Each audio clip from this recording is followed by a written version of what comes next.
Et salut, alors on se retrouve, d'habitude c'est le mercredi, bon là c'est le jeudi, mais c'est parce que hier j'étais sur l'étape du Tour, tu vois, j'ai encore la voix cassée, puisque je courais tout nu derrière les coureurs en leur criant dessus, donc ça m'a occupé toute l'après-midi, et puis après j'ai oublié.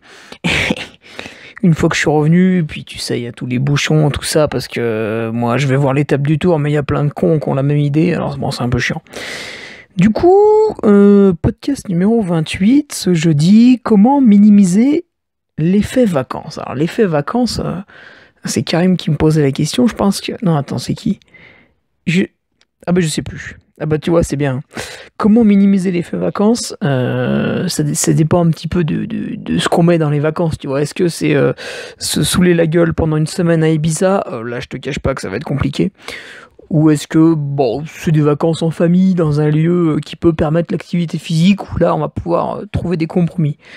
Donc ça dépend un petit peu de ce que tu appelles vacances. Alors, l'effet vacances, en tout cas, il va se passer quoi? C'est que tu vas bouleverser ton sommeil, a priori. Tu vas bouleverser aussi ta nutrition par rapport à tous les jours où tu es chez toi. Et tu vas bien sûr bouleverser ton entraînement. Donc tu vas bouleverser les trois facteurs qui font que d'habitude tu es en forme. Du coup, bah, tu vas probablement te retrouver avec autant d'énergie qu'une truite. Mais on peut te sauver. Ce qui va se passer au niveau du sommeil, je pense globalement, quand les gens vont en vacances, bon bah forcément ils se couchent un petit peu plus tard, tu vois, je sais pas, le temps de savourer un repas un peu plus long avec des amis, de regarder un film, ou d'être à un concert, ou tout simplement d'être dehors, et puis bon voilà, le soleil met du temps à se coucher, on est sur la plage, on se fait plaisir. Donc on se couche un petit peu plus tard. Alors pour gommer un peu ce machin là, ce truc, même si c'est pas optimal, bien sûr, ça l'est jamais, mais vu que t'es en vacances, c'est assez logique, tu peux aussi te lever plus tard. Et puis tu peux aussi caler des grosses siestes, tu vois, au milieu de la journée. Alors moi ça marche pas du tout, parce qu'en fait je me lève toujours à la même heure, même si je me couche n'importe quand, ce qui fait que j'ai toujours un retard de sommeil dès que je fais ça, donc c'est complètement foutu. Mais ça c'est très personnel, il y a des gens, tu leur dis hey, tu dors, boum, ils dorment. Donc lève-toi plus tard, fais des grosses siestes, et ça va gommer un petit peu le fait de s'être couché tard. Après, niveau de la nutrition, forcément, t'es là le soir avec des amis, bon, tu vas pas leur dire putain, il n'y a pas assez de légumes et tout, c'est inadmissible, je me barre du restaurant.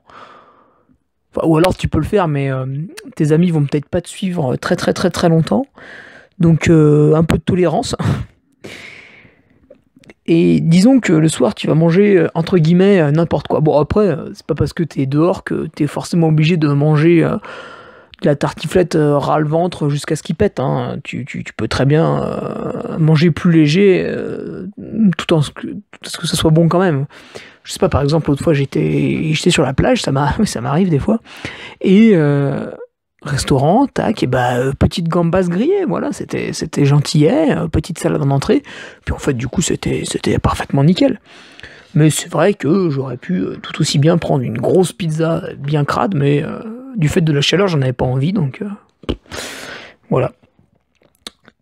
Donc admettons que le soir, tu vois, ce soit le repas classique, famille, amis, voilà, que tu maîtrises pas forcément la composition, tout ça, donc on va dire c'est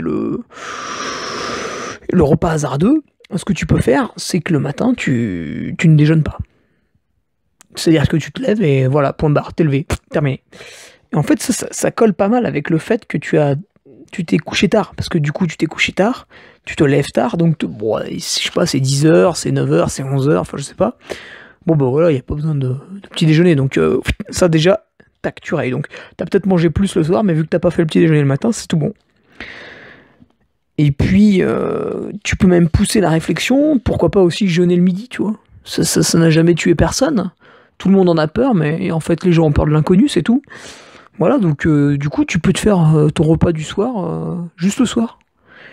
Suivant ton activité de la journée. Après, forcément, si t'es en vacances et que le matin à 9h, tu décides d'aller faire un rafting, tu reviens à midi, bon, si tu manges pas jusqu'au soir, ça va être un peu dur. Après, je pense que tu vas complètement vandaliser le restaurant.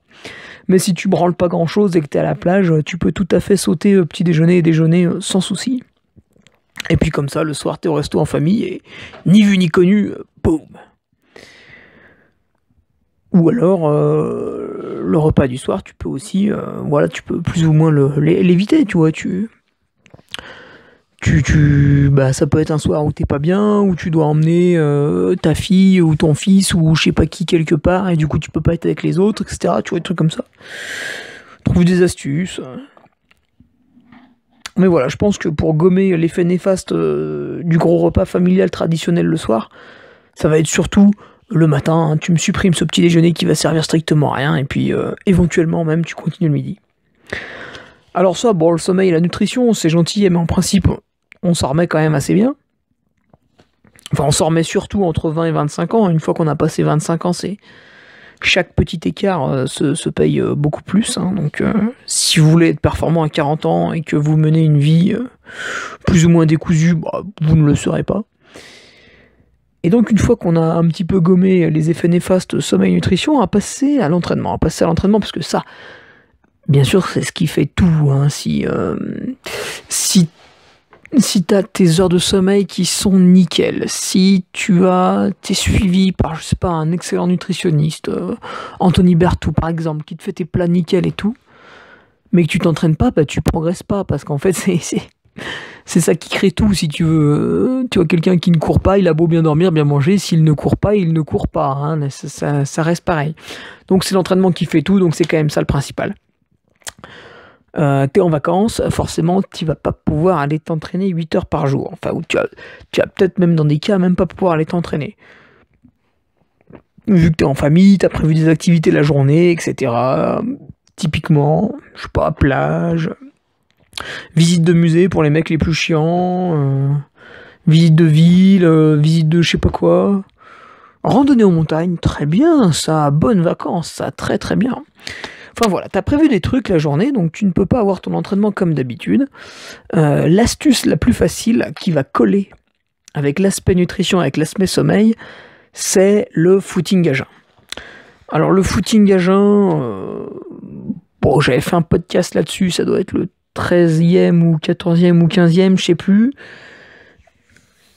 C'est pas pour utiliser les lipides plus qu'autre chose, hein. Puis surtout, quand il dure 40 minutes ou 1 heure, tu vas pas utiliser grand chose. Non, le footing à jeun, justement, tu vois, l'intérêt, c'est que là, vu que tu t'es couché tard, tu t'es levé un petit peu tard, et t'as pas besoin de déjeuner, bah du coup, tout de suite, tu peux commencer par un footing, puisqu'en plus, t'avais bien bouffé la veille. Donc tu peux mettre ta séance tout de suite le matin, comme ça, admettons, ta famille se lève aux alentours de 11 heures, entre 10 et 11 heures, ils commencent à se mettre en route. Bah toi, de 9 à 10, tu peux courir, ou de 9 à 11, si tu es un petit fou. Donc, je pense que le mieux, c'est de caler un entraînement à jeun. Ça peut se faire tous les jours, hein, je l'ai déjà fait, je suis pas mort. Ça peut se faire tous les jours sans aucun problème, hein, je répète. Donc cet entraînement à jeun. Tu peux faire aussi des intensités à jeun, il n'y a aucun souci, hein, ça c'est... Au cas où tu prends quand même une petite barre, hein, une petite pack de... Non, il faut prendre un truc hyper rapide, genre une compote pomme-pote, parce que si tu fais un malaise vagal, ça m'est arrivé 2 fois, en fait d'un coup tu deviens tout blanc et tu transpires, et puis après tu tombes et tu es inconscient. Avant d'être inconscient, au moment où tu transpires beaucoup, il faut ingérer la pomme-pote. Et tout de suite ça va mieux. Donc voilà, pour l'entraînement, je pense que le mieux, pour garder un caractère social sur toute la journée, c'est-à-dire faire tout ce que ta femme veut que tu fasses, parce que sinon elle va râler et tout, elles sont super chiantes pour ça, c'est de caler un entraînement à jeun. Voilà, tu mets ta séance à jeun.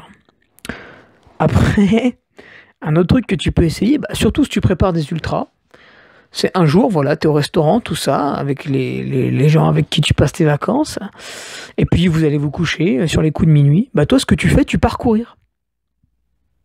Eh ouais, toute la nuit. Comme ça, tu te fais ta grosse séance la nuit.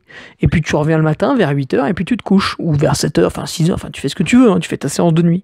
Tu fais ta séance de nuit, tu reviens et puis comme si de rien n'était, tu te reglisses dans l'appartement avec les autres, hein, et tu les prends en cours sur la journée. Alors, ça par contre, c'est pas comme l'entraînement à jeun. Tu peux pas le faire tous les jours parce que si tu fais une nuit blanche tous les jours, ça va pas passer. Donc ça, tu peux le faire une fois dans la semaine. Oh allez, pourquoi pas 2. Mais ça peut être une bonne idée pour faire ta sortie longue de nuit. Ça va servir à 2 choses. Déjà, tu feras chier personne. Tu seras tranquille. Et deuxième chose, bah, c'est que ça va t'entraîner à courir un petit peu de nuit sur l'ultra. Surtout si t'en as juste fait 1 ou 2, enfin tu maîtrises pas encore globalement le sujet. courir la nuit, c'est intéressant à faire. Par contre, c'est très fatigant, donc c'est pour ça qu'il faut pas le faire tout le temps. Mais une fois par-ci par-là, c'est pas mal. Et en plus, je te dis, tu fais chier personne. Et puis sinon, bah, t'as la troisième solution qui est un petit peu barbare, c'est que quand ta femme te dit «Ah chérie, demain on va visiter ça, ça et ça», tu lui dis non, demain je fais tel type d'entraînement, donc toi tu vas de ton côté, et puis moi du mien, et puis on se retrouve le soir, et puis voilà. Ça peut fonctionner, comme ça peut ne pas fonctionner, ça dépend de la situation. Mais je pense que des fois, faut pas hésiter non plus à s'affirmer. Pas tous les jours, tu vois, tu peux trouver un compromis, tu dis bah tel jour c'est je fais ce que je veux, tel jour on fait tous ensemble, tel jour voilà. Encore une fois, en fait, c'est une question d'organisation. Tu vois, tout ce que je t'ai détaillé là au niveau du sommeil, de la nutrition, de l'entraînement, pour les vacances, en fait, c'est une question d'organisation. Si tu veux, tes vacances, si tu les organises en amont, en sachant déjà ce que tu vas faire, ça te permet de pas, tu vois, de pas improviser bêtement, puis au final de rien faire. Mais ça, même pas par rapport au sport, tu vois, même par rapport à juste au plaisir d'être en vacances. Si tu dis, oh ben, on va ici, hein, puis on y passe une semaine parce que c'est bien. Bon, bah, t'y vas, mais en fait, si t'as rien préparé, tu vas rien faire, tu vois. Si t'as pas regardé les randos qu'il y a à faire dans le coin, les balades en vélo qu'il y a à faire dans le coin, les petits villages typiques à visiter, les restaurants un petit peu traditionnels, est-ce qu'il y a un cinéma en plein air la semaine, est-ce qu'il y a, tu vois, un concours avec des dauphins, si t'es au bord de l'océan, de la mer, de je sais pas quoi, si t'as rien regardé, rien programmé, tu vas arriver là, tu vas rien faire, quoi. Bah, c'est exactement pareil pour faire coller le sport à tout ça. En fait, au final, ça demande juste de l'organisation en amont. Et puis sinon, il y a la méthode infaillible, celle que j'aime beaucoup, celle que j'adore, ma préférée. C'est c'est de partir en vacances une fois l'objectif sportif terminé. Admettons, tu prépares un ultra. Ah, peut-être pas un ultra, c'est un peu chiant, t'es cassé un peu après. Disons un 60 ou 80 km, tu vois, une course un peu longue, mais du coup c'est un bel objectif pour toi. Tu le prépares, tu le fais, tout se passe bien. Et boum, un jour ou deux après, bah tu prends l'avion et puis tu vas passer une semaine de vacances, je sais pas où, tu vois. Du coup c'est cool parce que vu que ton objectif est passé, bah toi tu peux faire une semaine sans entraînement, sans aucun souci, puisque ton objectif est terminé, donc il faut se ressourcer et mentalement et physiquement pour repartir du bon pied après. Et du coup, tu peux passer des vacances avec un emploi du temps complètement libéré. Après, je pense que ce n'est pas non plus une raison pour se mettre des cuites tous les soirs et ne pas dormir. Tu peux le faire une fois ou deux, mais pendant une semaine, je trouve que c'est quand même un petit peu abusé. Je vois pas trop l'intérêt. Déjà 2 soirs de suite, c'est solide. Après une semaine, je pense que c'est quand même très néfaste par rapport au bonheur de l'instant présent. Ouais, tu rentres quand même déglingué après. C'est un peu comme si t'avais fait un tort. Donc tu vois, il y a plusieurs solutions. Soit tu fais des mini-adaptations autour de tes vacances, puisque faut quand même que, voilà, que la machine tourne un petit peu, tout en sachant que c'est une phase de récupération. Donc tu peux faire un gros volume d'entraînement avant et après, puis au milieu, voilà, tu bricolouilles, tu vois. Donc ça s'insère dans un plan d'entraînement, tu vois. Tu finis un cycle avant et puis t'en redémarres un après. Comme ça fait une petite semaine plus light au milieu. Soit carrément, tu pars après un objectif. Après, je te dis, hein, pour moi, les deux cas où c'est complètement débile d'aller en vacances, c'est t'as préparé l'UTMB et la semaine avant, tu vas à Ibiza. Bon, là, je ne comprends pas. Là, c'est idiot. À mon avis, tu as perdu l'argent de ton inscription. Hein, c'est complètement débile. Ou deuxième cas, c'est tu pars en vacances, tu fais n'importe quoi, je sais pas, tu te drogues, tu prends de l'héroïne. Enfin bon, c'est quand même assez rare ça. Donc voilà, bah écoute, encore une fois, il n'y a pas de secret. Si tu veux que ça se passe bien, organisation. Organisation, organisation, organisation. Où je vais, qu'est-ce que je peux faire, qu'est-ce qu'il faut faire, etc., etc., etc. Et puis en plus, tu vois, enfin même de toute façon, ça, si t'as 2 ou 3 enfants, je pense que t'es quelqu'un d'organisé, sinon ça doit vite être le merdier. Enfin, je vois comme je foutais le bordel quand c'était moi qui étais petit. Fallait que ça soit carré à côté. Donc, voilà, organisation, puis franchement, quand c'est des vacances d'une semaine, il n'y a pas de gros soucis particuliers. Ça doit se rattraper en 1 ou 2 semaines le peu que t'as perdu. Et même dans certains cas, tu dois pas perdre. Et peut-être même des fois, pour ceux qui vraiment ont tendance à en faire un peu trop, ou à être trop perfectionniste, peut-être des fois, c'est même un bonus que de débrancher un peu la semaine comme ça. Enfin, du moins de la faire un peu décousue. Pas décousue, de casser les habitudes. Donc voilà, on va s'arrêter là pour ce podcast. Je pense que j'ai tout dit. Tu vois, c'était juste du bon sens, hein, encore une fois, mais il fallait mettre le doigt dessus. Et puis maintenant, si tu as des questions sur d'autres trucs ou là-dessus, ou si toi-même tu as des conseils en disant « Ouais, je suis parti là, c'est une destination vachement sympa pour la course à pied », je t'invite à échanger directement là. Enfin, sur la plateforme où t'écoutes, hein, parce que je le mets sur YouTube, SoundCloud, puis pour ceux qui sont vraiment abonnés à que dalle, je leur balance un peu sur Facebook le soir. Et puis, si tu as une petite question, un autre truc, ou tu veux qu'on blablate dessus, c'est ugo.ferrari@laposte.net.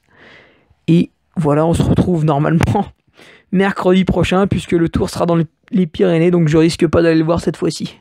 Allez, bonne semaine.